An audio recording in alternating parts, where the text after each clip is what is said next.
Welcome everyone. It is the first California Python of 2020. Before we get going on with the planned content for the evening, I added a section for announcements. So I know we have at least one, but I did want to point one out. One of our one of our group tonight, David Ward, is going to be presenting soon, or did present. You're presenting soon, right, David? Anyway, he's doing a thing on game design. So that's with the San Diego Python group. Find them on Meetup. Um, Anyway, all right. So next month we're going to have a presentation on WebAssembly. Mm, Um, is the bottom of this cut off? Can you see that his name is Cyrus? yeah. Okay, cool. I've got like a menu bar in my way or something. It's interesting. Mm. Anyway, he'll be up next week or next month. Wasmer is his startup, and he's got some pretty interesting stuff on WebAssembly. Um, yeah, come check it out. Um, Now, I had this announcement section. I didn't hear Deanne. Is he still here? Deanne, did you want to talk Yeah. about the Python co-op? Yep, can do. Thanks. By the way, Dave, are you talking at SDPI as well as down here with your games Oh, you know talk? what? I cross wires there. Yeah, it's Deanne's group. So thanks for that and the clarifying. Pardon me, clarifying announcement. Anyway, yeah, go ahead, Deanne. Yeah. Sorry, computer's running slow, or the link's running slow, or the user's running slow, or all three. Okay. Some of you will know about the Python Learners Co-op. We started over a year ago with a bunch of people who wanted to learn Python, as the name implies. And previously, when I've run these co-ops, they've lasted about 3 months. Now, this one's been going for more than 14, 15 months. They just won't stop, they just keep going, which is great. And the initiative has shifted from those who you might think are organizing it onto those who are participating, which is a success in and of itself. But in that year, people have progressed. They're no longer thinking in terms of how do I write a for loop. They're now thinking in terms of I can handle Python. I need to know how to take bigger chunks out of my learning. I need to know how to use other tools which professionals who use Python also use. And an obvious example we've talked about today is Git or UV. And you can't get a job as a professional these days without understanding repositories, how to use them, change control. Even if you're not using Git, you can't get away. Hello. Hi. Um,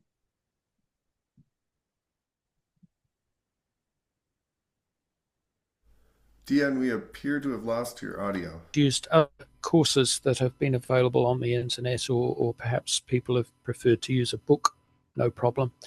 And but now we're moving into an area where perhaps there are fewer courses, number one, and number two, people would like a little bit of guidance. So what we are doing is we're moving away from sort of a traditional meeting. We're moving away from a talk fest, and we're moving into what I'm calling workshops. So we are interested in having people turn up who use a particular tool. So, for example, we have somebody who works in DevOps, who's going to talk to us about using GitLab, mm, because he does it all day, every day, and he can tell us not only the ins and outs of GitLab, but also how to put a GitLab pipeline together, or a pre-commit if you are used to GitHub terminology. So we are looking for practicing professionals who are interested in just talking about the one topic, as opposed to having to turn up week after week after week. And we want a workshop type of approach. So show people how to do it and then get them to do it, right? So a lot of people make a mistake of thinking that learning is reading something off screen, off book, whatever, and through your eyes it gets into your brain. Well, I think we all know better than that. the proof of learning is when you can get it out of your brain, through your fingers, and into the computer through the keyboard. So we want people to actually practice what they are learning, and this is a lot easier on the presenter. I'm not going to use that word anymore. On the coach or the mentor, the person who is showing us how these things fit together. And so we're talking about practical, a little exercise, but a practical exercise, so you can actually get your fingers moving and actually implement what you've just learned. So it's quite different from the traditional pug meetings such as we're having now. I don't want to replace pug meetings because there's plenty of those already. And it's not a classroom in the sense of teacher up the front and everybody sitting down quietly and paying attention. So that's number one. Number two, the other thing that has happened with people in the co-op for such a long period of time, they've now learned a few things, and they're now in a position where they're thinking about, how can I share that with other people? And it's all very well sharing it within the co-op group. We have a good social dynamic. We have what people like to call a safe space. Everybody knows everybody, and you can say something which you might think is pretty silly, and people will simply help you rather than laughing hysterically at your expense.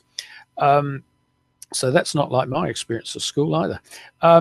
Now, the other half, of course, is that these people are now saying, okay, you're happy to talk in co-op. How about talking back in your pug?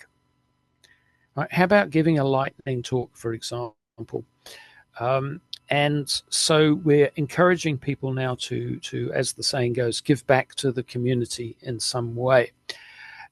And in doing that, we realize that there's a bunch of other people out there, maybe people like yourself, who know stuff, but think, oh my goodness, I don't want to stand up the front of the room and have people looking at me. I'm no good at public speaking. And perhaps we can help you with that. So there's the second string to the bow, which is helping people put presentations together, helping people sort of decide, should it be on a slide or should it be spoken, all those sorts of things. And to actually offer you, okay, well, here's these meetings, come along. We're a friendly bunch, and we promise we won't laugh. Well, we might laugh, but we'll hide it behind our hands. And we will give you constructive feedback. And this I advertise to people as a very necessary soft skill for anybody who's wanting to progress to senior programming or project leadership type of positions. You cannot expect to lead people unless you can talk to them. So we've got to get people over this I'm scared of public speaking.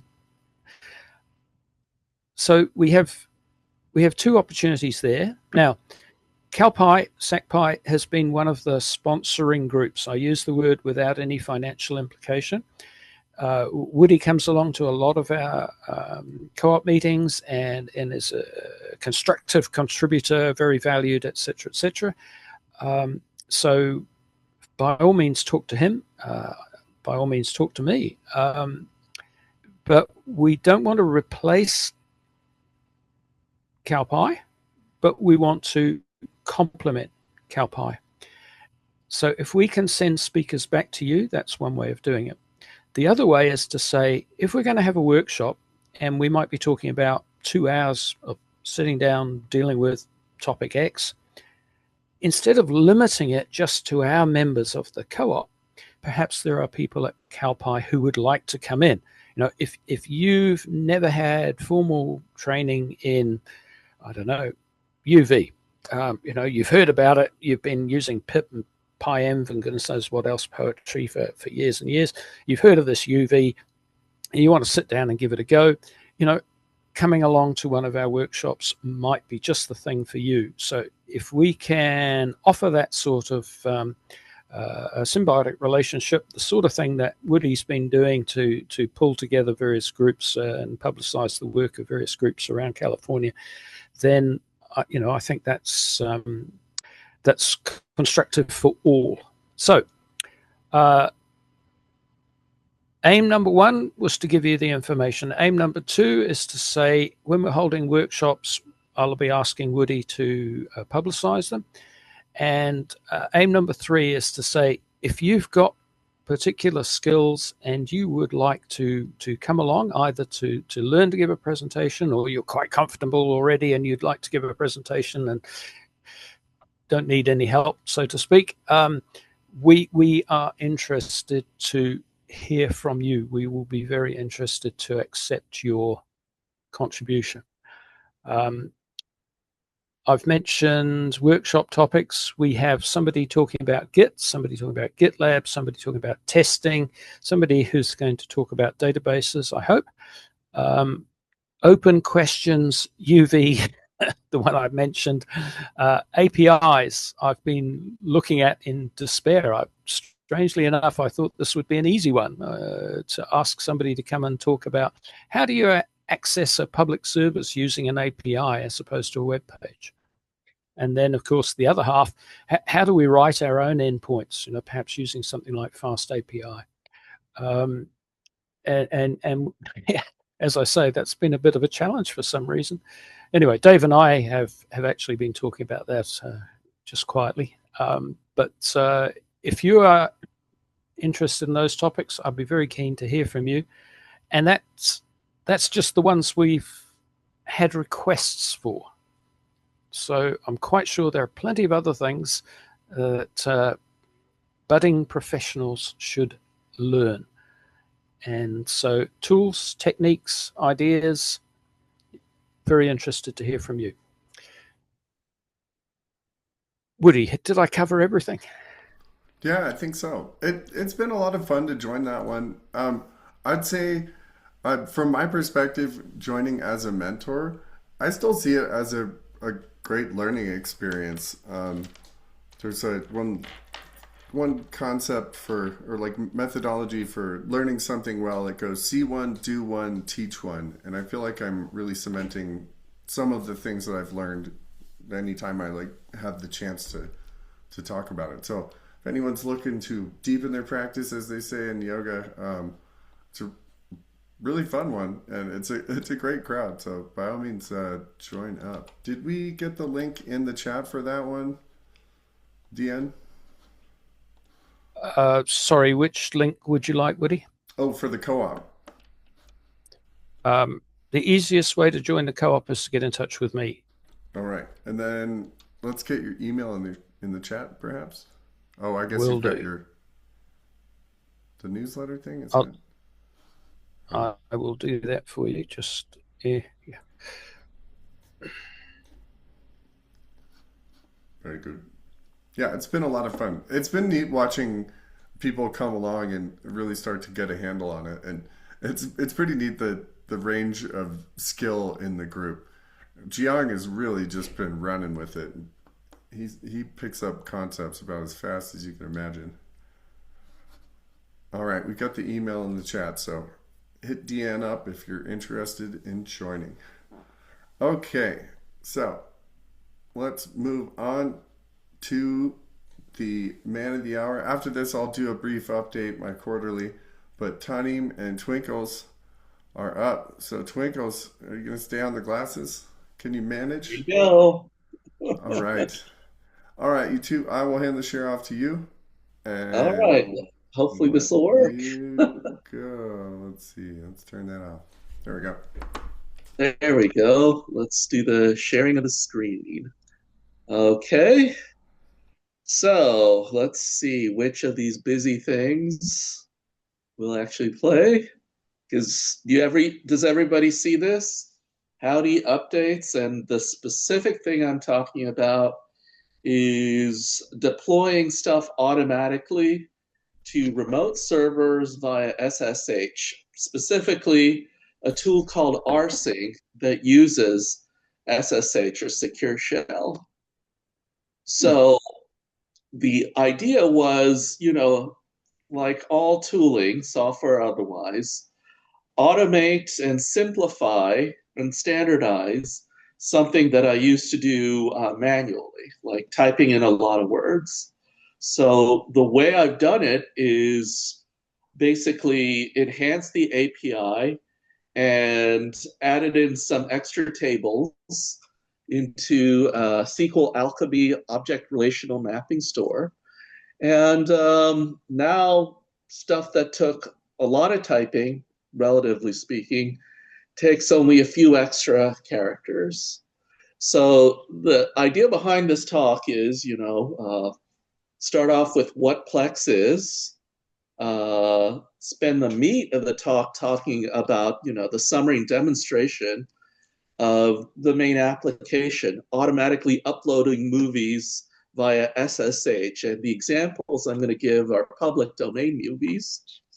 And I'll end off with a migration question, a database migration question, which is just how do I migrate from SQLite to MariaDB or other SQL databases that live on a server? And why would I want to do that? All right, so start off. What is Plex, which I think I've discussed once before in a meetup, either the last one or the one before that I gave. So if everybody can see it, it looks like. Yep, looking good. My thing is, I describe it as a largely personal solution for streaming media. And one of its killer features is, if you have friends of your Plex server, not only can you stream your media, the media that you collected, but they can similarly stream it too. And a nice thing about Plex, the company and the service, is it has literally dozens of different kinds of clients or players, as you call them. What I've shown is, I think, a screenshot of I think this is the web client. So, just a tab on your browser, that sort of thing. Another useful thing that I use is Ombi, which is a way of requesting media, although I'm not going to be talking about any specific application there. So if any of you've heard of it or know of it, you might like it, you might find it's really useful. So here's the meat of the topic is, how I put in this SSH rsync functionality, or I'm just going to, hit the highlights of it. So, this is sort of what I'm doing or why I'm doing it. And I just described it before. Can everybody see this all right? By the way, is it too small on the screen? Yeah, okay. Great. So previously I said, I'd create, a movie or a media file, movie or TV show, in a form, as a file sitting on this remote server that I then want to upload to my Plex server. So it involved two steps. One, creating the movie, and then a manual rsync process, which is a lot of typing. You've got to give it the movie name, and you've got to give it its endpoint, the username at host name, and then, the actual location on the remote directory. So what I've done, it consists of two parts. One are enhancements to tools that I use right now. This one, for instance, takes an MP4 file and a subtitle file and creates an MKV file, which is a kind of media, you could call it a container format, that's useful to lots of people because you can put subtitles inside it. At least that's my use case. And it can also handle metadata, like useful metadata, like the bit rates of the various streams that make up the media file. Oh, so it looks like somebody had a question. Oh, I see. Okay. All right. Okay, thanks, Deanne. Sorry, Tanim, didn't mean to put you off your stroke. No, that's okay. That's okay. And the third bullet point I'm talking about is this thing called rsync remotes_remote setup, which is a way to, set up basically aliases to simplify the uploading of media, movies and TV shows to remote directories on the Plex server, which is also an SSH server. And I call those directory collections, which I'll go into. It'll make hopefully be a little clear why I call it that. And like everything else, documentation happens in the space between work. So that means in practice right now, there's no real documentation for how this stuff works. But I'll get to it any day now. Looks like Twinkles wants to go, have his food or, do something more interesting to him. So if you have, there's a little bullet if people have gone through it. But rsync is just a way of transferring files from one location to another, typically one server to another. And there's been a lot of man-decades of work with rsync and the associated functionality to basically make it quote unquote just work. So the idea behind this, I'm going to I'm not sure if I'll just demonstrate the functionality since the fonts are a little too big, but there's this tool that I've written up, actually command line front end, called rsync_remote setup, which does three kinds of things. It can show these directory collections that you have. It can add one that you define yourself. And optionally, if you feel like one set of directory collections aren't working or just want to remove it, you can remove that directory collection. And like I spoke with at the shakedown yesterday, this whole thing uses Python SQL Alchemy ORM, object relational mapping, underneath the hood. And the database I use is a SQL-like database, which is, an SQL format or a kind of database, but it's a file on disk rather than a location on an actual server. And let's go to it. So I guess this is just an example. Here's the actual code. All that Python, it's kind of hard to see here, but the way that the SQL Alchemy ORM works is one of the things you give it this is just basically describing the schema of what it is. You give it, the name of that table in a database, and the separate columns and their characteristics. Let's see if, basically looking at it on GitHub might make it a little easier to see. I don't know. Have any of you guys used SQL Alchemy before?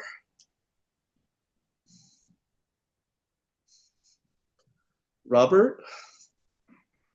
Have you ever tried anything? I don't know if Fast API or Flask does. I know Flask does it, but I'm not sure if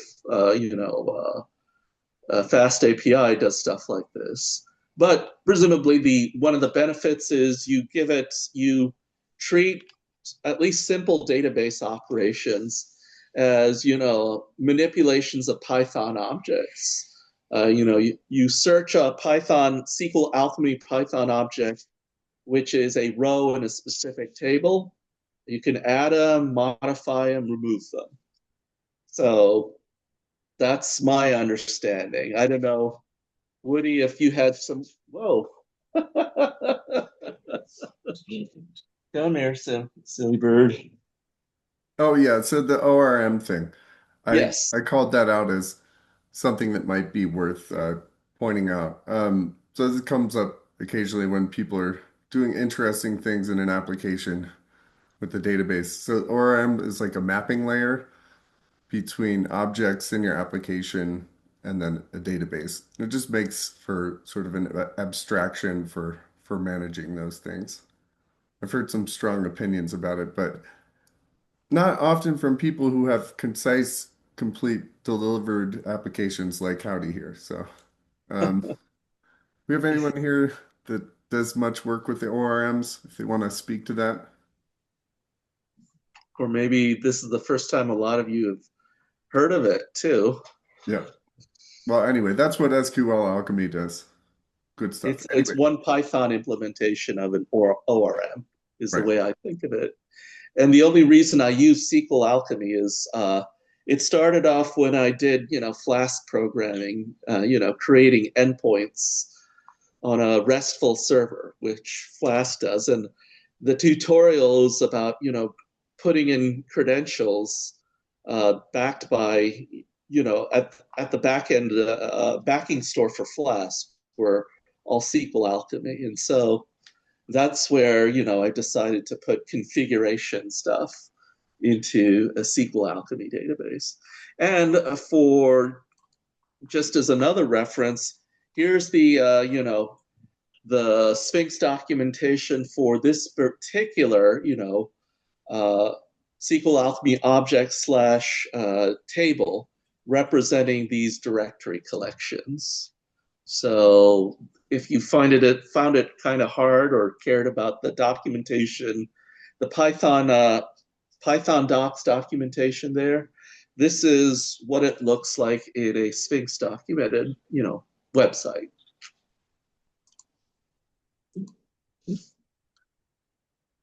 So, for if people want to go down deeper into it, this is just making it a bit clearer, that this is the actual table in that, SQLite database.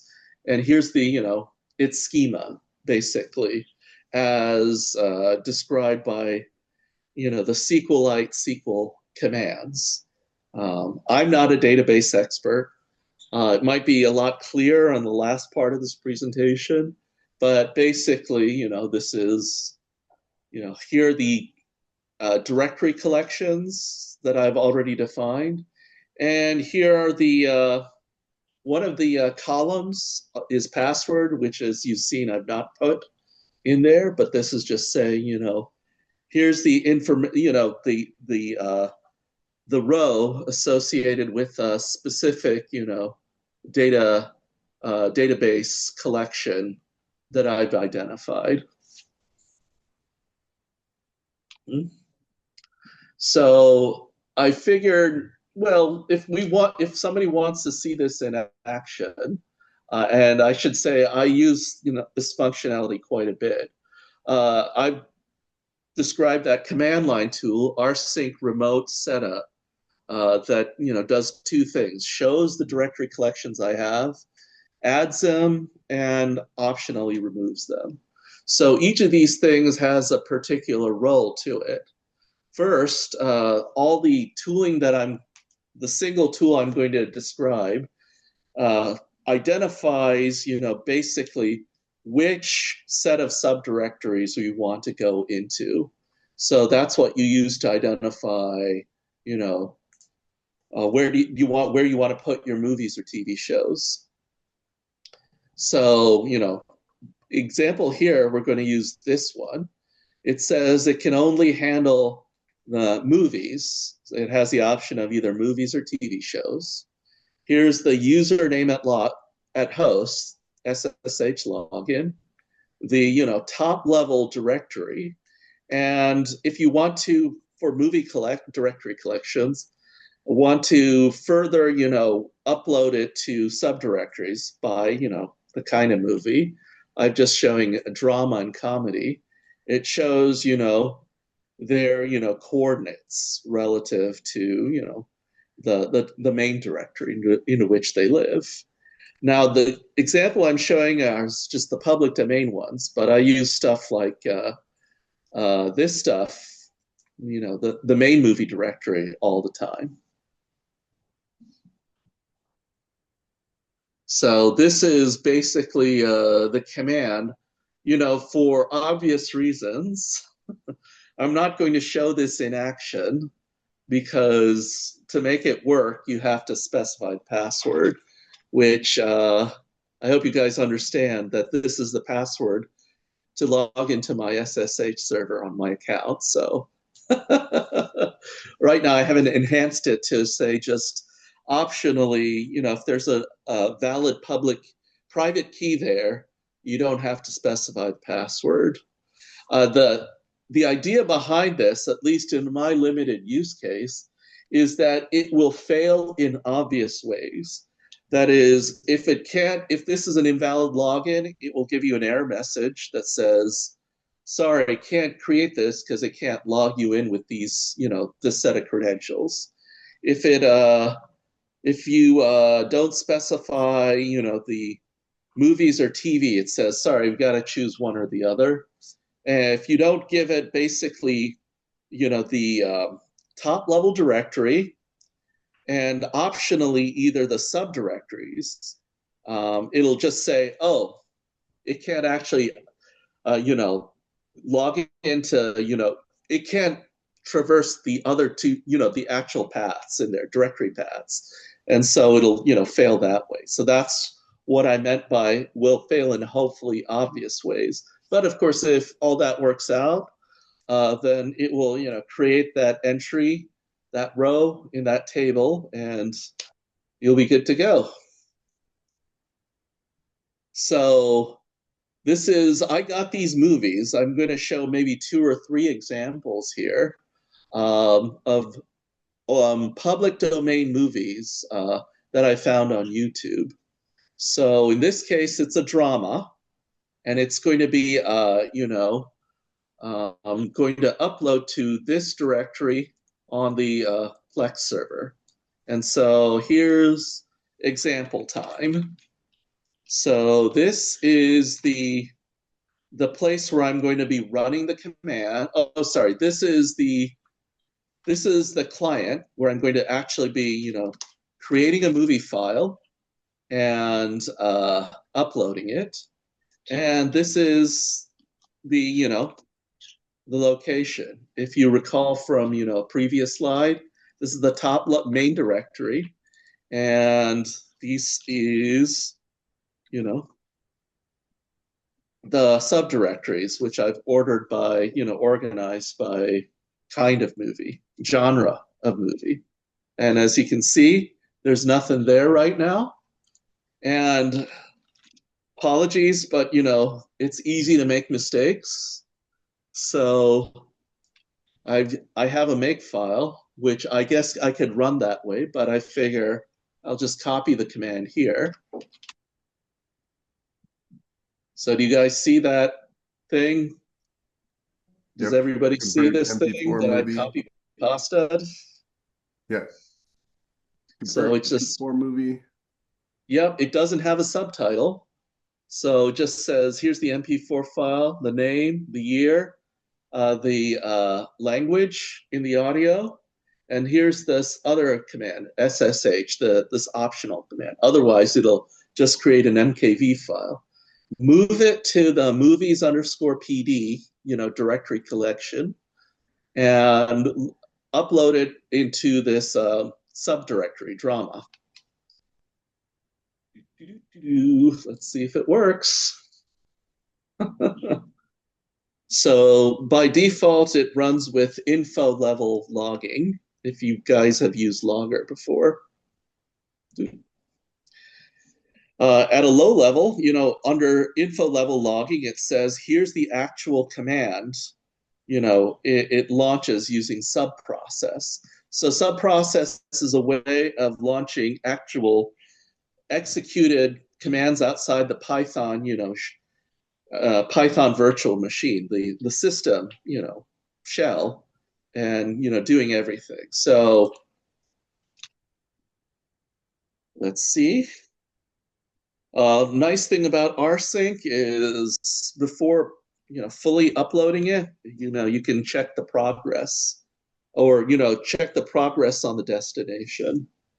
So it'll probably take, during the shakedown, it took about 90-ish seconds. So with that, does anybody have any questions or ideas or things like that maybe you guys have seen before or used in your day-to-day work?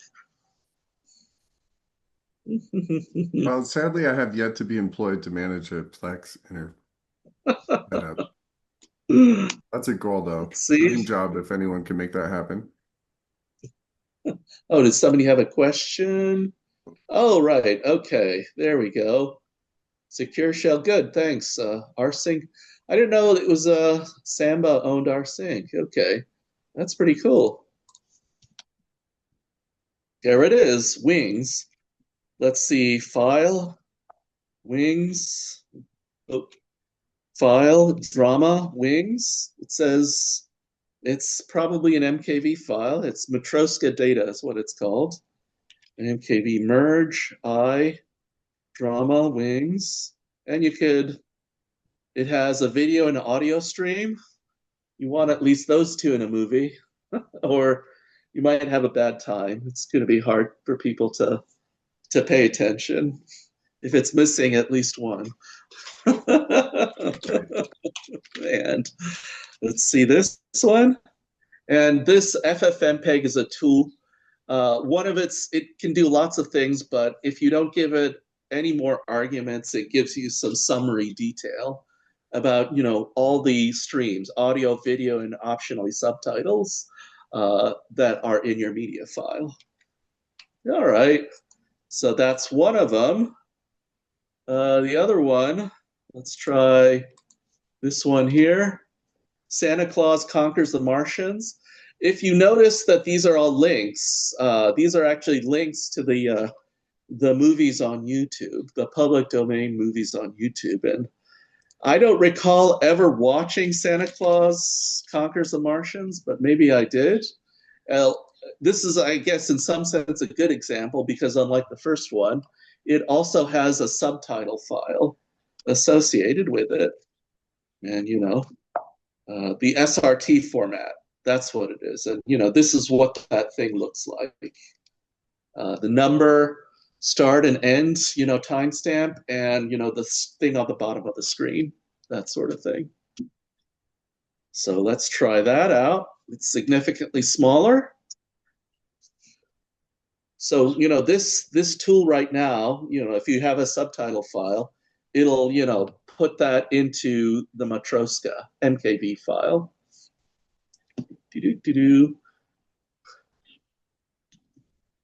And now it's uploading it to the server. So as you can see, it's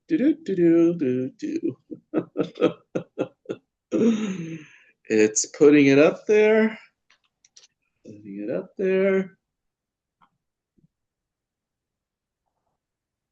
It might be actually, Deanne, it could be silent. That's true. I don't know. I invite you to take a look. Well, I mean, it's silent in the sense that people aren't talking, but it's got the orchestra, or at least a single guy doing the playing some music. Usually, oftentimes a piano. So there it is. It's comedy. And I think that's probably good enough. I certainly convinced myself. And, I use this functionality all the time now.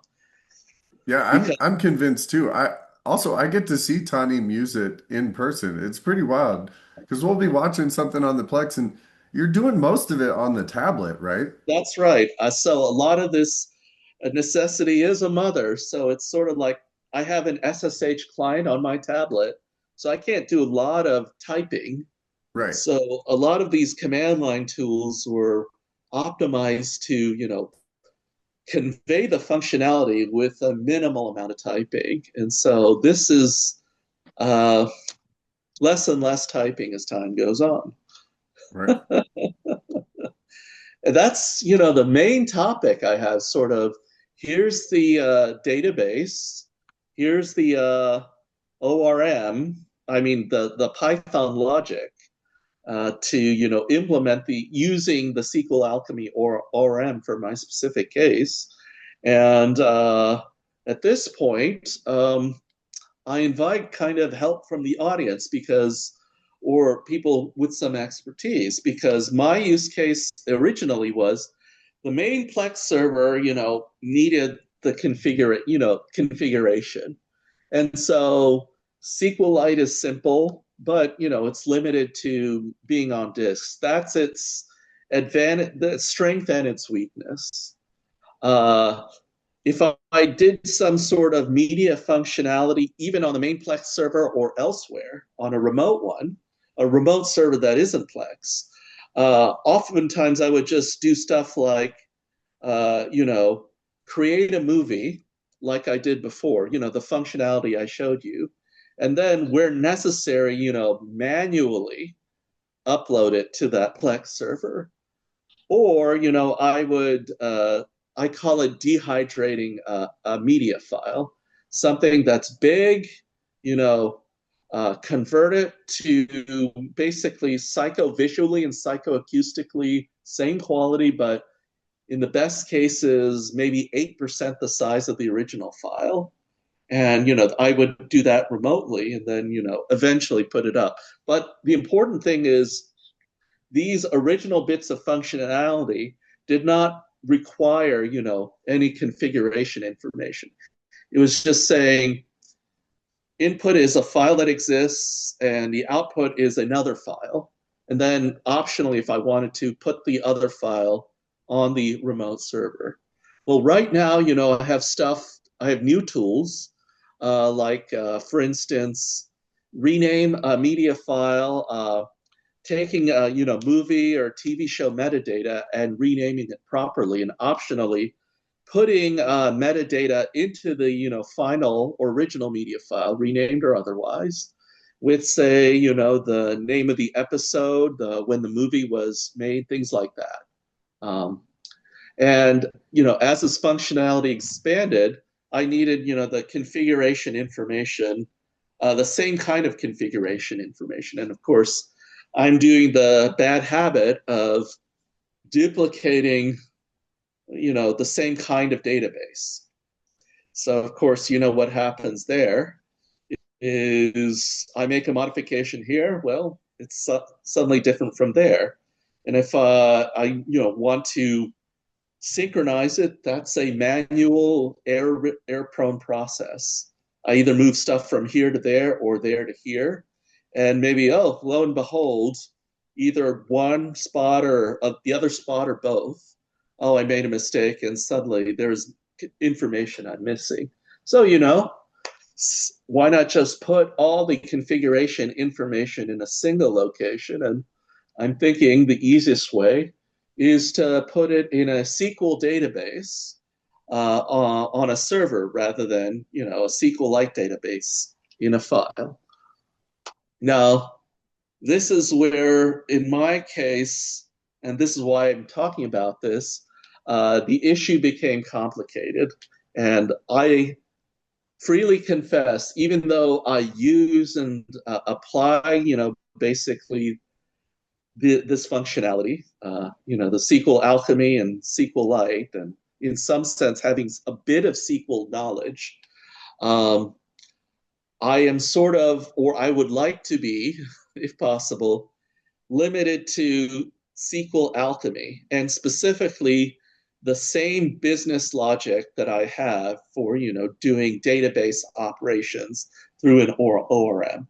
So the best use case for me is all my logic will be the same kind of tables, defined the same, ideally the same or very similar ways, so I don't have to do a full-on, I guess, database or table conversion. The only thing that I would do is change the back end. So this create engine method right now points to you see this command, this sort of URI that starts with SQLite, maybe something that's MariaDB or PostgreSQL or whatever, change that and change the appropriate, final URI for that so that I wouldn't have to change any of my logic. So to make it clear, and in fact, if people want to hack at it, or maybe it's a good example of using, an LLM, is here's, for instance, the actual schema, the SQLite schema that, I dumped out, just this command here. here's the actual database on disk, a command. I've actually grepped out everything that said insert because that has proprietary information to ideally just leave only, the schema information there. And the idea is for migration, a SMART goal, you could call it, is to take these commands that are, SQLite and convert them to their equivalents in MariaDB or PostgreSQL or anything else that has an ORM, a SQL Alchemy plugin that is a database SQL server. And just to give an example, let me just show it, is this stuff here is the actual, the SQLite commands. And all I know at a high level is this is the stuff used to create the rows and define ones that are, I guess, called unique keys. I think of that as a key value store. The keys are, it's basically a dictionary. I don't know how good an analogy that is for simple database programming. Somebody has something to chime there. Yes, ideally, I actually had a lot of problems because when I created a MariaDB thing, yep, this is exactly create engine PostgreSQL. That would be ideal for me, but exactly. And I don't want to make any change to the underlying thing. But what I found out, so you see these commands here, right? What I have is, I thought this is a straightforward process, and this is MariaDB, is stuff I try to do with, MariaDB. They are slightly different dialects of SQL. Is you have to change, some of the kinds of, what is it? Where is it sort of more obvious? This thing called Plex config. It's like, for instance, a varchar that's this many characters in SQLite doesn't work in MariaDB, which was stuff I was hitting constantly. In fact, I sort of gave up because the only things where I could do simple substitutions, I was only able to get 4 of the 10 or so, tables to convert. Not even an identical conversion, but any kind of conversion. So exactly. So that's where I am right now. And like DN, you seem to have some comments there. Is it basically if I can just basically take the schema that I have for SQLite and just do a Postgres, basically load or dump. I don't know what you'd call it. Just run these commands, and it'll just work if it's a PostgreSQL database. Well, first of all, I don't want you to hold me to it because I don't use SQLite. And Okay. secondly, I don't want you to hold me to it because I don't use SQL Alchemy. So Gotcha. at this point in time, it's probably appropriate to tell me to go away. The thing is that as you point out, it's an ORM. SQL Alchemy is an ORM. Yes. So therefore, it is sitting on top of whatever RDBMS, Relational Database Management System, you're running underneath. Yep. Now, as you correctly point out, SQLite is a little bit different, and it stores its data in one file rather than storing it in the usual schema and multi-table type of setup. Mm-hmm. So that's where I'm very wary. That's why I was saying be very careful. And I was a little bit surprised that you were quoting a varchar problem, but I need to take a look at that. So in the theory is with SQL Alchemy that it creates a an abstract layer. So you've abstracted all of your database interactions to SQL Alchemy. You no longer have to deal with SQL or SQL.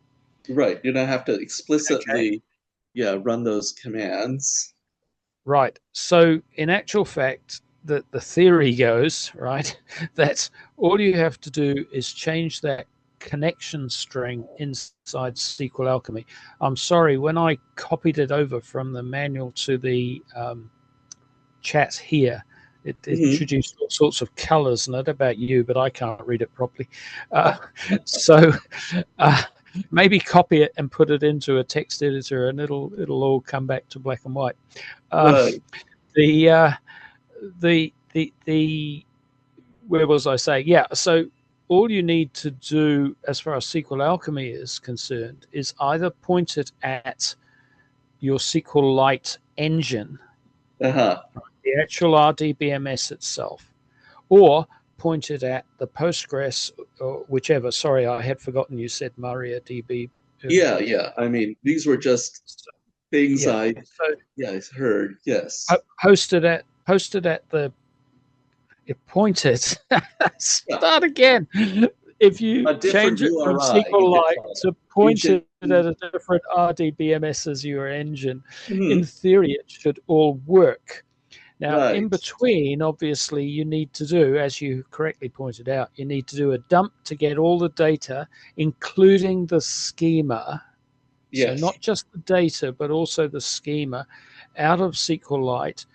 And then if it's standard SQL, which is what's supposed to be produced by a dump command, you should then be able to feed it straight into the opposite utility to load it into Postgres or MariaDB or MySQL or Oracle, you name it.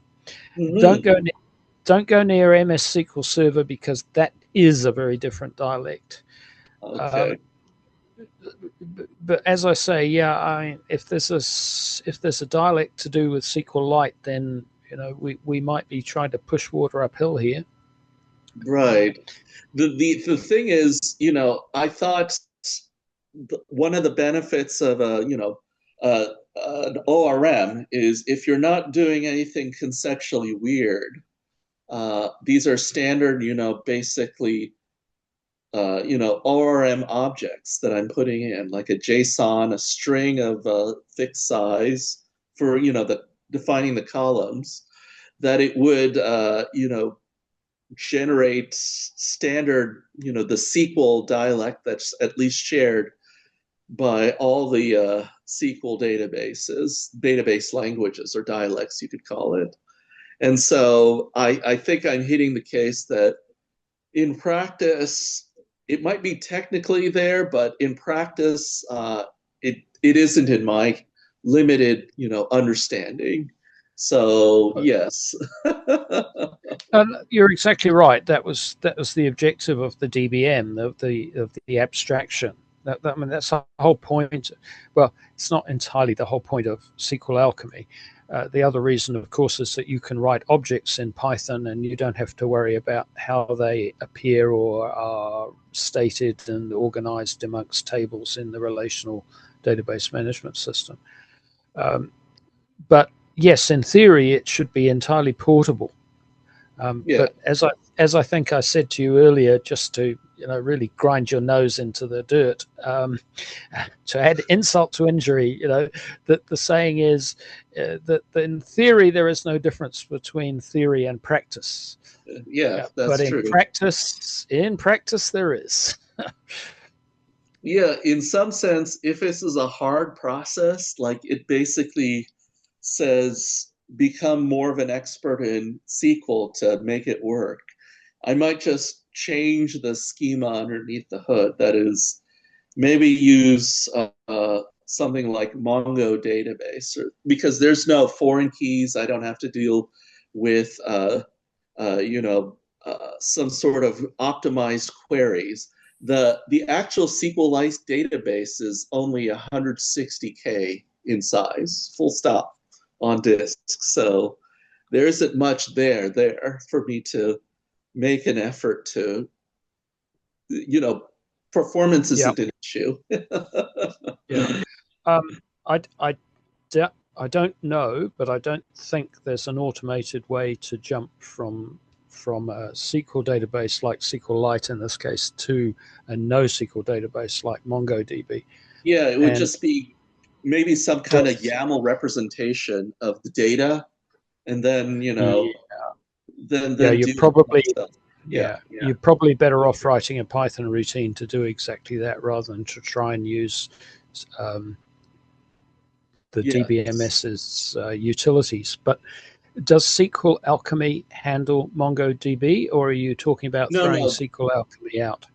I'm just basically taking the data out and turning it into a YAML file, or it's an equivalent Right. tree, and then just Okay. plopping it over to Yes. a Right. database that lives on a server. So you will dispense with SQL Alchemy. Yeah, the benefit Well, is this code is old and the logic is already there and it already works. yeah. No, I mean, this is a fair point, but SQL Alchemy begins with the letter SQL. So if you move to a NoSQL database, I think it's fair to say you get no SQL Alchemy. Haha. That's fine. Yeah, I mean, at that point, I changed my logic. But I mean, when we were well, I was talking about databases as one of the workshops that we're planning, and when beginners come along and they say, oh, I know how to use Python to write to files and read from files. Now I want to grow up and use the big boys' toys and tell me about databases. The traditional answer in the Python ecosystem has always been get into SQLite. And the reason is it's one of the batteries. It's part of Python's batteries included facility. But if you have ever taken a look at something like MongoDB, the data is, as it's not actually YAML. It's more like JSON. Right. It's what they call BSON, with a B for Bravo at the front. But for all intents and purposes, for just looking at it, it looks like JSON. And so therefore, if you can re-express your data as JSON, you can use their MongoDB. And the other nice thing is that when you read from, I'm just going to call it a record, it's the wrong word. When you read a record from MongoDB, what you receive is actually already looking like a Python data construct. So you don't need that ORM in the middle to do some sort of translation, sleight of hand alteration of your data to format it in the way that you would like. Now, MongoDB will not give you an object. It will not give you something formatted as a Python object. It will give you something formatted as a Python list or a Python dictionary, which you can then throw into an object if that's the way your application is working at the moment. For me, it's dictionaries. Yeah. Right. Yeah. So you're now streets ahead because your data is a dictionary inside your application, and it's effectively a dictionary in your NoSQL database. And speed is not a major issue for you, I suggest. So it's 160 kilobytes of data. There you go. There you go. So in many respects, a NoSQL tool is probably better for you than an RDBMS. And so leaving you behind for a moment and talking selfishly, this is one of the things that I've been saying. Wouldn't it be easier to take Python newcomers, or probably intermediates by that stage, talking about how do I use Python in the database? Wouldn't it be better to teach them to use MongoDB because it already sounds like, smells like, looks like, walks like, ducks like Python? Whereas you use SQLite, you've got to start talking SQL language, or you've got to start talking ORM. So anyway, you probably solved your problem already there, Tanim. Well, it's the idea. This is complicating the issue. a NoSQL database, are there ones that also store the database or its equivalent on disk, not just a server? Like MongoDB or Redis are NoSQL or key value stores. I don't really know if what the distinction, if any, is between the two. But like, are there also ones that are not just on a server but also on disk? Or maybe this is gilding the lily. It's just a serialized or a YAML file. You could just call it that if you want. So maybe it's overthinking it. No, not at all. It's a good question. MongoDB, they offer you two choices. One is you can have your own instance of MongoDB. It's open source, so you can download and run it on your machine, or you can use their service, which I don't know if they have a free tier or not, so I won't comment on that. And when you think about it, if you stored it as simple text files, you would need to have a file system that's going to do your file processing for you. You're right, the appropriate permissions at least. Because you're using a NoSQL database, you're using a NoSQL, I'm going to call it a file system. It's a database management system. And so you need to run that. So yes, you can bring it down onto an instance down onto your machine, and you can run it locally without needing anybody else. And if you've got a home network, you can sit it on a network server or network attached storage device if that's the way you'd like to go. Right. Assuming it's. Hello? Oh. Yep. Oh, are you still there? Okay. Yeah, I am. Sorry, did I cut out there? A little bit, yeah. So, okay. Yeah. Yeah, apologies for people who do not know. I'm in a rural coastal zone and on a cell connection. So it's summer holidays down under. We have triple and quadruple the population, so a lot of people competing for our cell site. Hence the cutouts. Now, Tanim, sorry everybody else, it's become a personal conversation, hasn't it? Tanim, we have someone who is a specialist in MongoDB. So if it comes to it, I can get him involved in the conversation. Oh, well, that would be great. I mean, it would be sort of, it would be great. I know the application sounds like overkill, right? Here's these very simple, they're effectively dictionaries. Each table is effectively a dictionary or a set if it just has a single column in it. And it's like, yeah, I guess how to turn that, maybe, export that data from the SQLite database to a dictionary or a collection of dictionaries. In that case, each table would be identified by the key, its name, right? And then dump it into a MongoDB database. Do you literally, the entire application only have 6 tables? Oh, no. Let me take a look. Let me see. That's just a sample, right? Let's see. Okay, I'm going to do the create grep create, if you guys are seeing this. And it looks like 18 tables. Or no, sorry. Let's do the create grep table. 9. So it didn't say 10, I guess 9 tables that I have. So only have 9. Because you haven't got any foreign keys, therefore you don't have any relations between the tables. Nope, not at all. The relations. Yeah, you could simply, as you say, just create dictionaries and go. Yeah. That's probably not optimal, but NoSQL databases don't have the equivalence of third normal form and all that sort of stuff for relational databases. So normally you put, I used the word record before, they talk about a document, which you've referred to as a dictionary, which is good enough.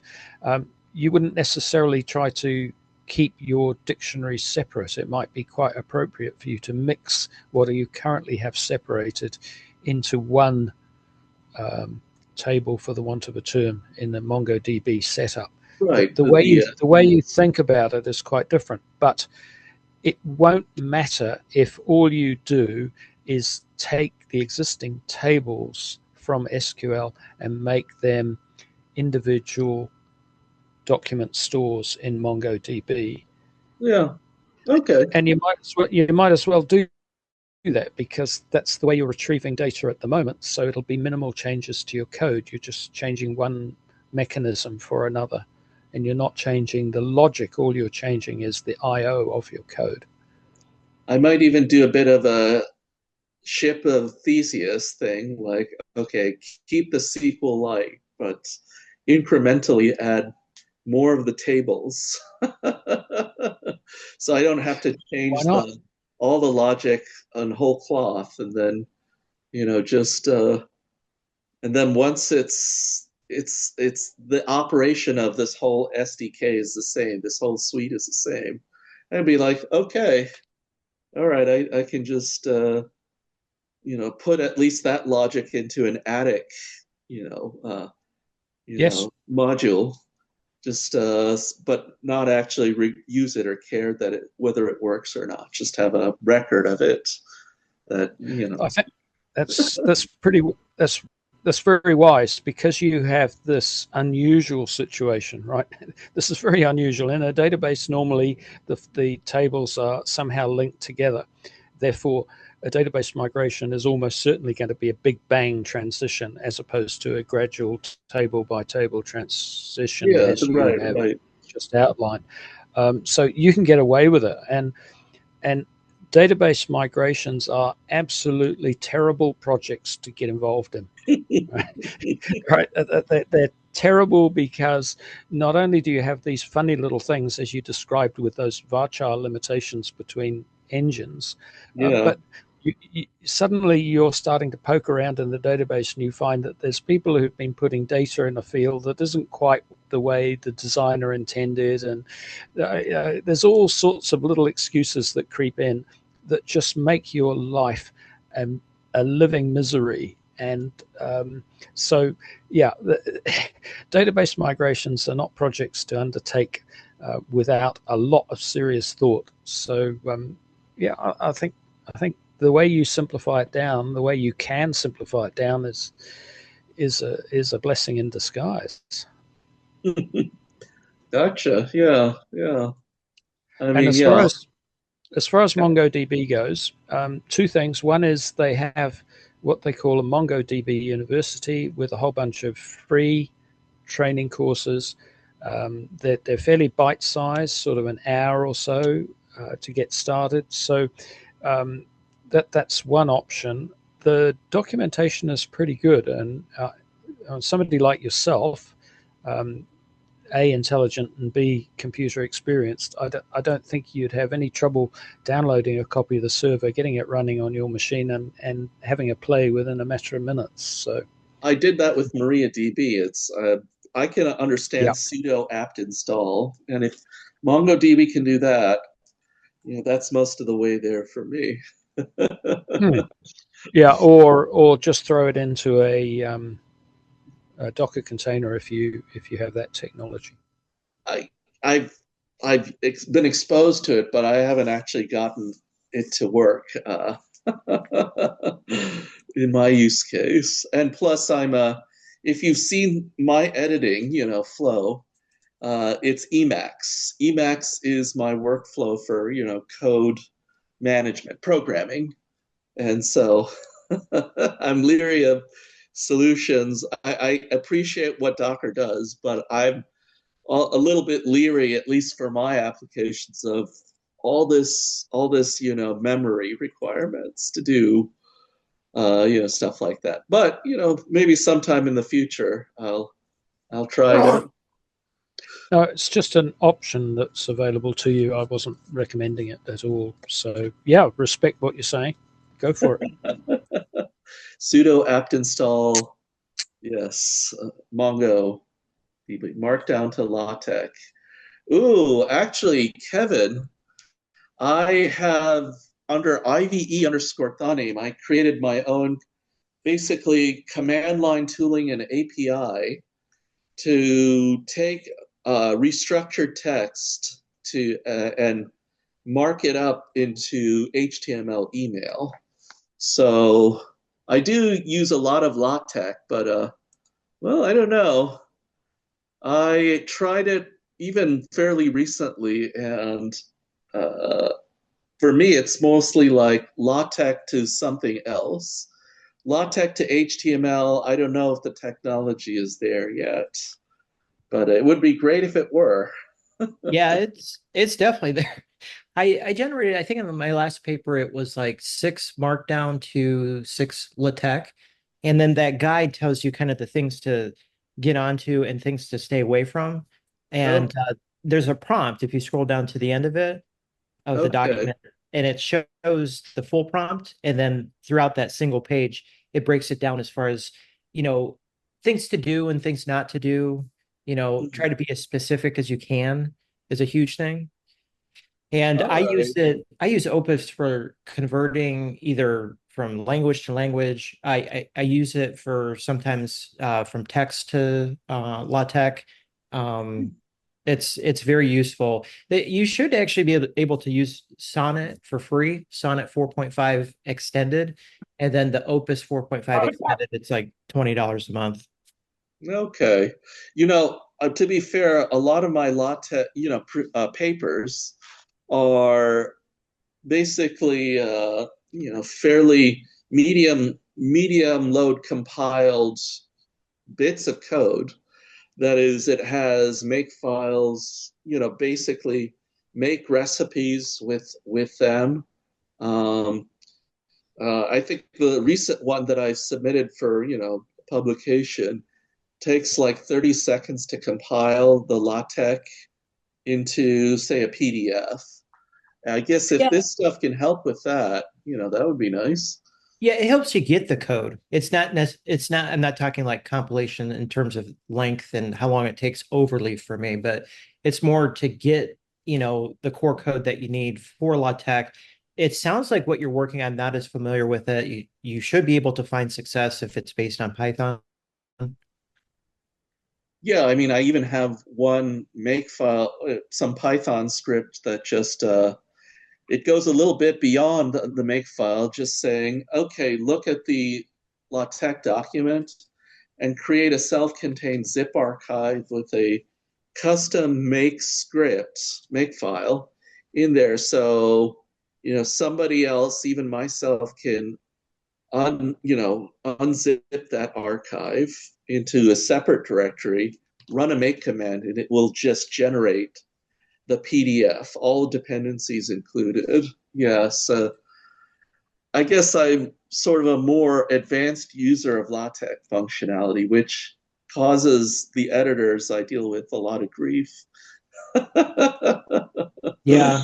Yeah, I just finished my 20th paper and it's like every month try to get out a paper and it takes maybe half the time. I do a bunch of the AI stuff and then half the Okay. time in LaTeX and Overleaf. And because one of the biggest things that I found, if I generate a table, it wouldn't give me custom column widths. So then I have to do another prompt to get them. So I always ask for LaTeX, I say, generate with custom column widths, and they're never 100% right, but then I can adjust them easily. Okay. And I don't like the ragged right compared to ragged right array slash, I think it is, because ragged right leaves huge spaces in between words, especially for different size columns, if you know what I'm talking about. I know. It's one of those things. There's got to be a better way, for LaTeX to handle floats. So I totally get that. It's a lot of, tedious hacking in my experience for tables and a little less for figures. Yeah, but once you have, like, what I'll do too is I'll provide it with a previous LaTeX table that I liked, and Okay. it's from a previous paper, just the code. And I say, don't use the information, only use the formatting from this applied to my new table that I have here. and it can Oh, be in okay. Markdown or LaTeX. It's very good at handling multiple things at the same time. All right, I should try it out then. Okay. Deanne, you mentioned Pandoc. Pandoc has just not worked very well for me. It's been really, really problematic. Even between like Markdown to restructured text was even like very well structured, markup languages from one to the other. Nothing like as open-ended as LaTeX, for instance. But last I tried was 5 years ago, so maybe it's improved. I've probably gotten old enough or set enough in my ways that it's does a pretty good job for me. And I don't try to make LaTeX do things that are outside its expertise. So because of that, I don't know if I'll hack on LaTeX all that much. I do like Markdown and restructured text. Those are very nice. It creates, very nice looking to me HTML. So, it was okay for me to, learn it a little bit to do interesting stuff that way with that. Yeah, you should be able to generate HTML. I use it for Plotly. And then so whatever the data set is, get it defined no more than like 2 or 3 megabytes into Claude. And I'll say generate 5 or 10 Plotlys. And then I can get my Plotlys, edit HTML. And when I click on it, it obviously opens it up into Chrome. So yeah, I do HTML too. Yeah, I mean, sometimes I think at work, we shouldn't even just be using Word or any of these Microsoft Office tools. There's so many problems. I'm like, write it up in a markup language that compiles to HTML, and then we'll look at it on a browser. That should just work without issues. Yeah, I would say with this, it's just you're limited by your creativity and your imagination with the code and what you want to do. And Yeah. everything else, like I had this paper I generated machine learning notebook, machine ML code, and then it also did like 4 additional files in a single prompt. So that's kind of an idea. I generated 6 FDA ISO HIPAA type documents in a single prompt, like the full things in docx. So yeah, it works now, and that's the biggest thing is there are some quirks. You can't use unlimited information in your input, and try to not contradict your own prompts, kind of thing. Oh, okay. All right. Yeah, the only prompt-driven programming I've done is to clean up emails that come out too salty when I write them out, but I have to send a response quickly. So at least in my limited case, that an LLMs have been very useful there, just making the language a lot more diplomatic. Well, I saw with your SQLite, there's a lot of things in caps. I was told in one of my jobs, and I didn't do this, don't use caps in emails. Oh, well, there's My that. recommendation. Well, don't be openly insulting, in an email either. I think that's always a good idea,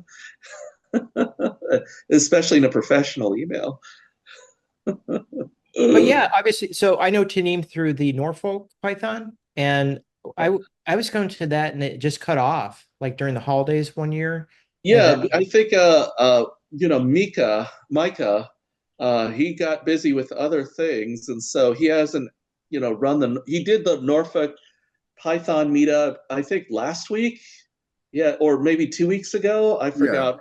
very Yeah, recently, but very recently. it was a Uh, revival to stay current with PSF. right, but yeah, yeah, he hadn't done it for like a year before that. So exactly. yeah, he said the band was getting back together, and then I know Deanne and Woody from San Diego Python. Right, right, right.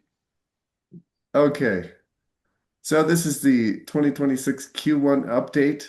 I typically report on the past quarter, and I'd like to start reporting on the past year, at least at the start of one of these. This visage you see at the top left is my profile picture for my gravatar, the global avatar for a project I call Frymatic. You can find me on GitHub and SoundCloud and various other social media as Frymatic. I publish there. I don't advertise too much, but much of what I talk about is somewhere already on the internet. So we'll go through a retrospective, some of the travels, some of the projects, and hopefully should be fun.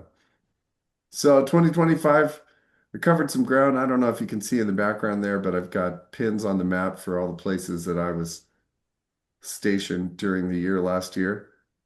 Had a lot of fun. Covered some ground. I didn't really get outside the Western Hemisphere, so this update is just Western Hemisphere Earth. Here's the itinerary from last year. Kind of whacked this one together on my vector art thing. But as you can see, it was a fairly even split of things. Green is Livermore, so about half the year I hung out with Tanim. And let me tell you, it's been great. Can't wait to get back. Thanks. Thank you. Tanim lets me cook in his kitchen, and Twinkles tolerates my presence. Okay, I started the quarter in Virginia Beach. I've been there a number of times and reported on it, and I got to know this pull-up bar pretty well. It's a pretty fun way to do some pull-ups, looking out over the Atlantic, right there at the mouth of the Chesapeake. That's the Chesapeake Bridge going on at the left. And sometimes when you're there doing your pull-ups, you get to see some of the boats doing their operations, and some of those boats are pretty big. I think the USS Truman will go by sometime. It's an aircraft carrier. That thing is a skyscraper on the water. Doing my cooking It's also anyway. called a ship. Oh, a ship, yeah, something like that. Yeah, Floaty come on, thing. get your Navy jargon right, otherwise you're going to be thrown out next time you're over there. Oh man, yeah, yeah. No, that's my favorite. Getting thrown out in a naval situation. Oh no, don't throw me in the water. Swimmers can't handle that. I do a little bit of cooking everywhere I go, and I've been working on this dish. It's called borscht. I believe it's like Ukrainian slash Russian origin, but it's a really good winter soup, and I'm working on publishing the recipe in an open source fashion, so you can try it out. I actually made a pot of it here, and it's to toot my own horn. My friend's girlfriend liked it, so call that a win. I like to set up a recording studio, very simple, a webcam. That thing on the right there is a sound isolation booth. I'll have some updates on that. And then my ring light. And I basically have that set up-ish, but I'm now presenting today from Colorado with a different one. I'll do an update on that. Last time I was out there, as you can see, I was a little bit sweaty. Virginia is a relatively humid place, but there were some mourning doves there. This was actually the last time we saw them. They flew the coop just moments later. I don't know what the deal was. I think they were making some sounds. A snake came through and they bugged out. But we saw them from the very beginning. It's cute. Spent some time working on a 3D project that I've presented on a little bit in the Python co-op that is taking vector images and extruding them into 3D printable files. And this is art from the cover of a book that I produced earlier this year. That is to say, I produced, as in I helped with editing and publishing and whatnot. I was not the author. The author, and in fact, the artist who did this work, 99.999% of the credit goes to them.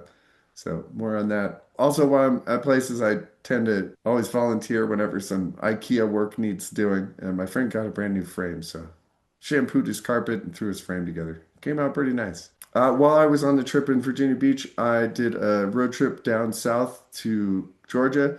And along the way, I ran into a friend, Trevor Foley, who has presented with this group in the past. And we saw a McLaren, so we, of course, had to take a photo. This was in Charleston, South Carolina. And the trip was to go see a good friend of mine. I guess you could call him a protege. I met him back when he was 17 over Discord during the pandemic. We were hanging out in a YouTube channel for a podcaster by the name of Lex Friedman. He was doing a thing that was called the Artificial Intelligence Podcast. I think it's just called the Lex Friedman Podcast these days, but we were in there and had some interesting exchanges and ended up hacking away on some things and making some early stuff. So we've kept up over the years and finally got to go down and meet him. He's 23 these days, so it's kind of cool to see him come along. He's a pretty cool guy, and let me tell you, he is a very capable developer. After Virginia Beach, I headed down to Costa Rica to meet up with my good friend Mike Leahy. I'm currently out in Colorado with him. He's off at volleyball tonight, so he won't be joining us. But we were in Nosara, Costa Rica. That's in the Guanacaste province of Costa Rica, and we were in a little town called Playa Guiones, which was absolutely gorgeous.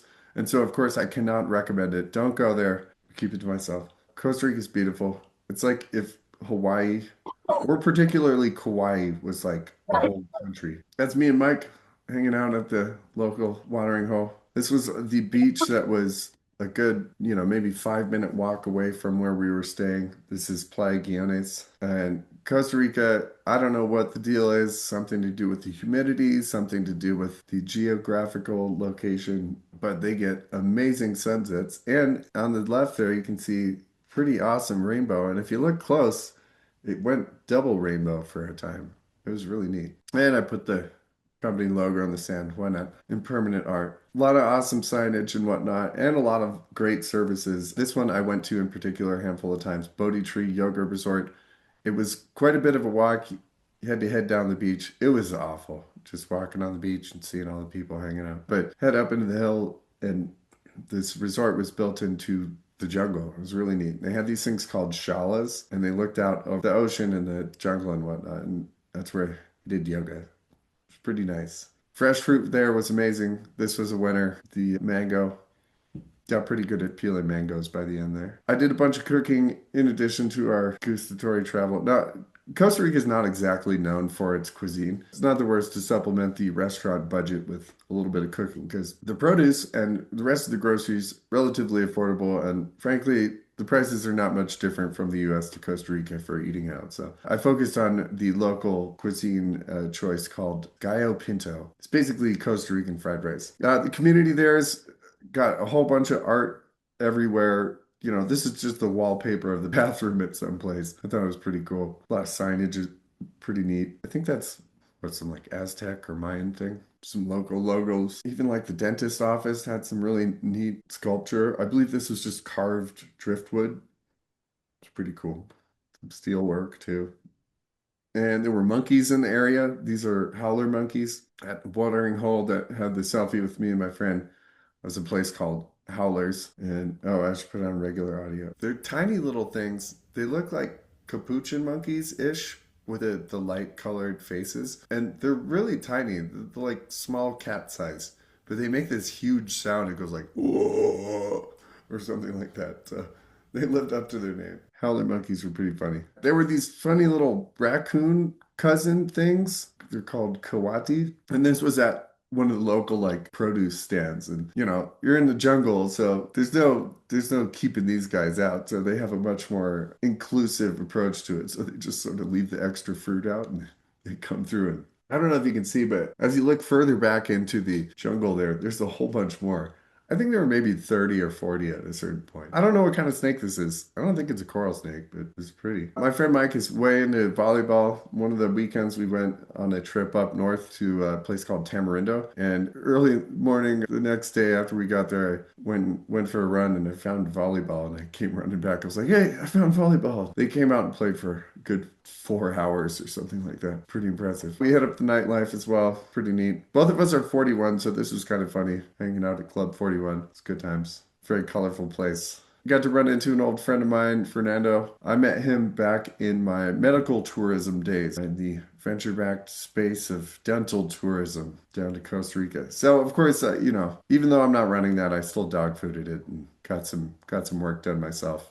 I think I saved approximately $1,500 getting my thing done, so not too shabby. I don't not recommend it. All right, after Costa Rica, I made it back to Livermore. I did some yoga this time around at a place called Dragonfly Yoga. This was the Thanksgiving gathering. They had like live music. It was a good turnout, really good stretch. Fast forward to Christmas, Tanim and I went to this thing. Deacon Dave, does that sound right? Something like that, yeah. Yeah, but they put on this free Christmas display that it's just an absolute over-the-top application of LEDs. They And I said guess it's it's 2,000 been a light. Yeah. yeah, yeah, it's been a long-standing institution of Livermore, I understand. It was quite the spectacle. We got there one night when I took all these photos, and the line was absolutely around the block. We're like, maybe we come back the next day. Unfortunately, it was raining, but Still, we'll put that on the checklist for future Christmas. My gift from Tanim this year was he gave me a challenge coin, the one on the left. It was one he got during the pandemic. Thought that was pretty good. It was fairly fitting for how we got to know each other. We met through these Zoom meetings. So stand apart, succeed together. And now my collection grows. My first one was from a MARSOC guy, a Marine Special Operations Command guy. Pretty fun. They're just too big to roll on the fingers, but maybe I just need to work on my skills. Pardon the chicken scratch handwriting. I like to take notes. I don't always stare at these blinking rectangles, but one of the things I worked on was updating the layout for the Plex server room in my temporary office whenever I'm there. You can see one of the sound boxes on the left there. Yet another ad hoc setup for Brazen Studios. And as always, in my logistics strategy, if you're gonna host me, you have to let me cook in your kitchen. You don't have to eat it, but if you don't let me cook, I basically die. I like to work on my knife skills. I've called this one out in the past few times, but I thought this was a pretty good shot. I cut apples. Well, as I pointed out, I had to do some dental work in Costa Rica, and I have a chipped tooth in the very front. If I bite into an apple, I've found that the lifespan of the filling on that front tooth is drastically reduced. And so I cut apples up so that they're easily bitten. But in the time I've hung out with Tanim and Twinkles, I realized that Twinkles likes the apples too. So I cut them down into matchsticks like this. That's been fun little practice on my knife skills. Thanks, Twinkles. I think we did video in the past of him eating it. It's pretty cute. He'll like hold on to it, sort of bite a little piece off it.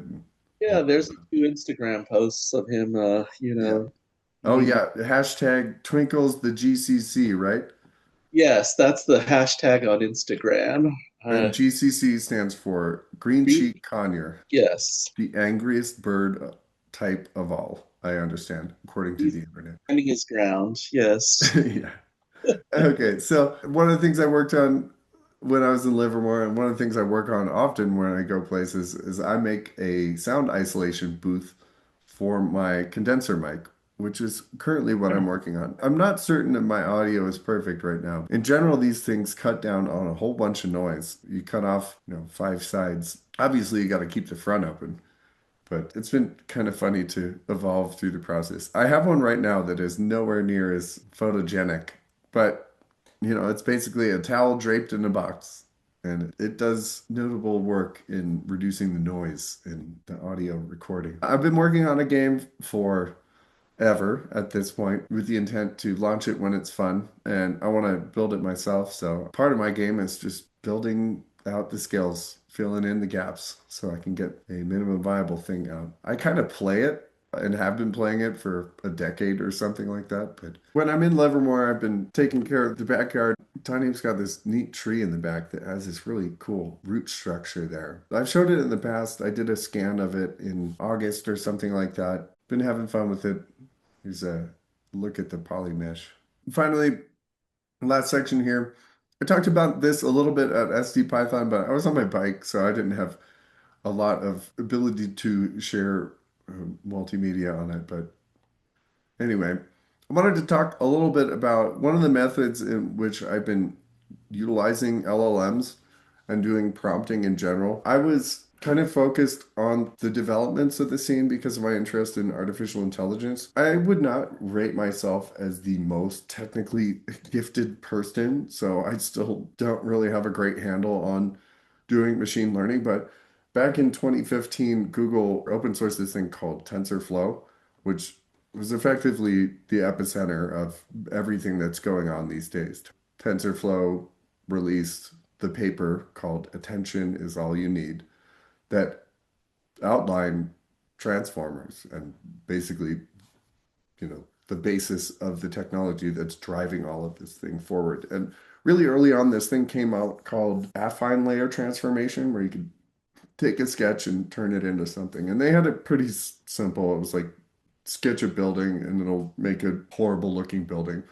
And then the other thing was like a cat. And there have been a handful of tools along the way, but it's been really fun the last few years to see this blow up. So I've been thinking along the lines of how do you talk to these things in a fashion that generates something that's more along the lines of what you're going for. And so this is an image of my profile picture, but this is not the original picture. This has some style elements swapped out. And so This bit is about basically how I've been approaching working with these things to, in a relatively efficient manner, go from something interesting to something updated in a fashion that looks cool and realistic, but also not just burning through tokens. The image on the left, again, that's the profile picture. That's the original thing. It's kind of a blurry thing. And then on the right, I liked the pattern of this big cat, and I thought that'd be kind of cool if that smoking jacket that I'm wearing in this picture looked a little bit more like that, not just the like blue velour thing. So again, this is what we end up with, and that's what we started with. And so I want to talk a little bit about the methodology that I've been working on, and then I'm hoping to codify at some point. I'm not in a rush, but hopefully you can use some of this. When you take the thing on the left and say, do something like that on the right, you end up with something, well, kind of clunky, I think. That's definitely big cat spots, right? And I don't know what happened to the like wig that I'm wearing, but I think this is basically what you can expect from a relatively simple prompting of one of these diffusion models. So I'm just sort of working on how to make it more concise. And so I found this thing called tune format, token oriented object notation. On the left there, that's a JSON. And on the right in tune is an expression of the same thing. It cuts out a whole bunch of the cruft with all the curly braces and white space and whatnot, and communicates effectively the same amount of content in just fewer characters, which, as we know, is quite important when it comes to these language models, because prompting with a highly complex prompt, well, so I wanted to look a little at the language that I use. I use this term maestro. Maestro is a term that is applied to composer for music. It's often also applied to a chef. But what it amounts to is a sort of the creative direction and coordination of an intended experience. And so I like to use this term maestro when prompting the thing because it has very positive connotations, which I estimate that since we've trained these things on all of human language and much of it is sort of tit for tat discourse, I believe that if you're doing anything somewhat negative in your like semantics when addressing it, it's going to be tapping a whole separate area of the model and saying like, okay, someone said something kind of like mean to me. Okay, I'm going to give you how someone would respond to something mean. In this sense, it's positive, it's non-horrific and whatnot. And I suspect that it may change things just a little bit. Or if nothing else, I'm, insuring myself against Roko's basilisk, as they say, which is to say that somewhere in the future, the machine god arises from the code and all that and punishes those that did not allow it to come into existence. But I started by talking to it about basically the geometry of the cat things. Maestro, can we talk about the metacognition of color values and geometry of big cat prints and textiles? Then I went on and made a conceptual jump into, okay, now we have sort of a goal, the dinner jacket. We want to talk about how the spots would express on a human form as opposed to a cat form and whatnot. And then, go on from there and say, what would this look like if it was in a New York City display window or something like that in one of these luxury stores? And so basically, I had to break it down after doing all those things into what I'm calling experiential elements. It borrows from pixels, picture elements. And so the experiential element does this sort of portmanteau down to exel. And so by breaking things down in this fashion, I talk about various elements of the experience of a simple image here. We've got a backdrop, we've got a character, and those compose the scene element. I don't know how to pronounce SCXEL, but it's pretty concise. It's got a backdrop, it's got an interior, it's got neon lights. And we've got lighting elements, luxels, poxel, that was postural elements, so hunched, introspective. It came up with narxel, narrative elements, it decided. It's a liminal scene, I suppose. I think I asked it to describe what it meant by the emoxel, the emotional element of predatory calm. And well, I think it was mostly just keying it on the like big cat thing, but predatory calm is like ugh, a little negative. Kinksel, I think it was like kinetic element, static dynamic elimination. I think I maybe pulled that from like the lightning sort of strokes in the background, which by the way, that's just blue and yellow paint on like plywood or something like that.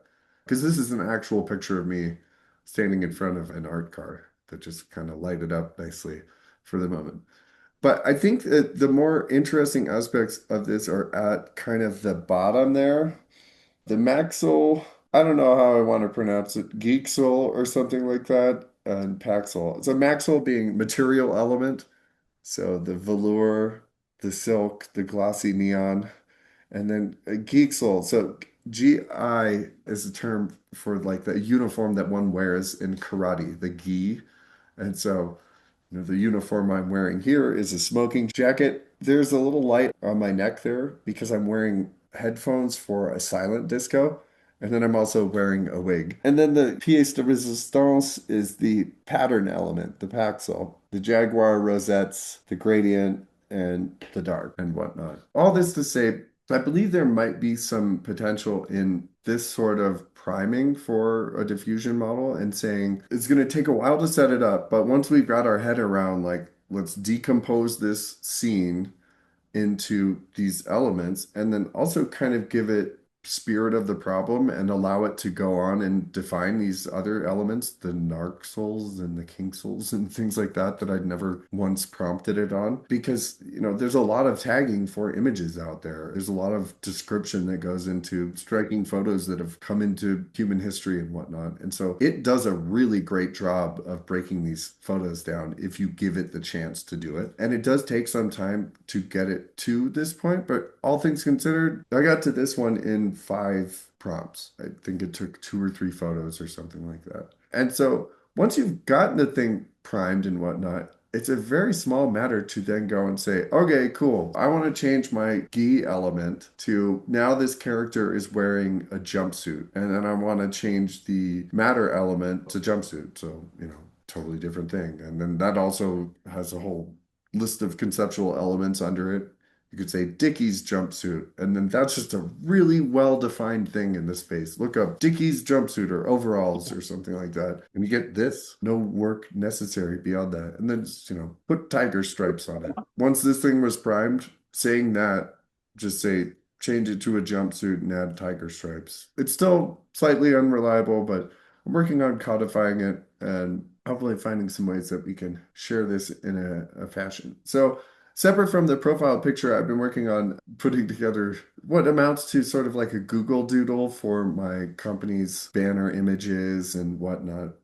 And I borrow from a whole bunch of different art styles. This one's called Shippy Bow. So taking this thing, this is just a screenshot from music visualization. These sort of snake things kind of pulsate and whatnot. But I thought it looked kind of neat, but also relatively low fidelity. So figure, why not do this style transfer thing on it? Now, this is the company logo. We saw this drawn in the sand previously. This is sort of a vector derived thing that I did on my vector program of choice, OmniGraffle. That bottom left thing, the sort of beta slash S set, I often drop that in place of the B for my company, because the idea is to always be improving the thing. So basically, the company will never be out of beta, at least as long as I live.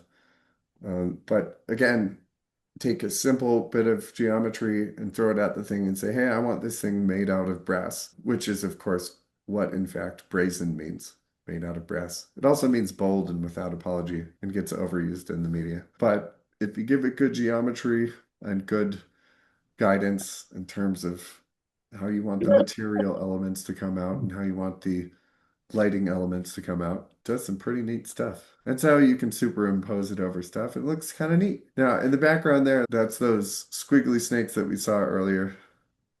But I gave it the prompting to swap out some of the elements with lapis lazuli and then like gold filigree, I believe is the term. So it's like filigree for the cracks there. And here's some AI slop. Don't mind this isn't super accurate, but the hope is to eventually turn this into a Python package. I'm going to call it Phrython for Phrymatic Python, which is to say a thing that'll help you to make those conceptual leaps a little bit faster because it will have all of its priming on all identified experiential elements, which hopefully is a growing set. And so I think I was calling it tune experiential element notation. And then tune, of course, stands for token oriented object notation. So don't hold your breath on that one. It'll be done when it's ready. That's what the last year looked like in the last quarter.